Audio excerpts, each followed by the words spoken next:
One of the biggest stories right now, especially trending on social media. Tobore Ovorie, if you do not know her, she's the journalist who accused Ebony Live Media of copyright infringement over the movie Oloture, which starred Sharon Oja, which was released not too long ago on Netflix.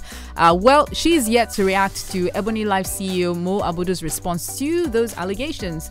Mo had addressed the accusation in a video yesterday, stating that Premium Times had disclosed that the journalist, who happens to be the employer of Tobore, cannot lay claim to the copyright over the investigative report, which belongs to them, and that they sought and obtained the rights from Premium Times, the owners of the story, and as such, they already fulfilled their legal obligations and do not take kindly to suggestions stating otherwise. Wow. So she's dragging it with them and saying Oloture is her story. She wrote it for Premium Times.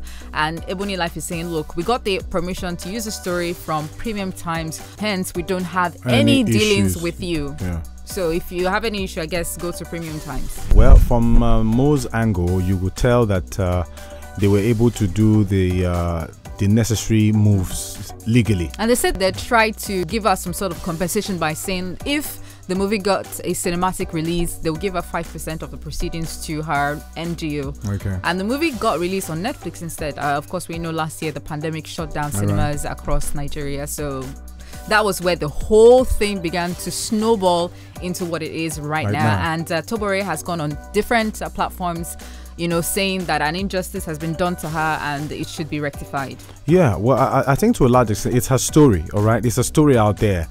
Premium Time, you see, that's just one thing about the credibility of some of these media organizations, that this is someone's story. She says she cannot sit down and have her story being ripped off her, and you guys are trying to make money on top of her own life story, and you're making her, she says she's not going to be silenced. I watched her video, very emotional. So I think if Mo and the like they should really come together. They are women. This is a fellow woman out there that you took a story to make a movie. Let's even say you have even gone to Premium Times. But woman to woman, that's really hurting. I want to believe they should actually settle this out of court, sit down with her, have a conversation. I believe both parties can smile at the end of the day. I mean, it doesn't necessarily have to be a brawl. Both parties need to come together to agree on where the whole thing fell apart, which is where I think the whole argument or the dissent is coming from. Both of them are, saying I'm right, you're right, I'm right. No, both of you need to come together to reach a consensus. Premium Times was supposed to bring this lady into the conversation when Mo came to ask for the permission. So, but Premium Times is saying, look, and it happens in organizations, whatever you do under the employer's, using the employer's time, resources, whatever thing you do for them belongs to the employer. So I understand.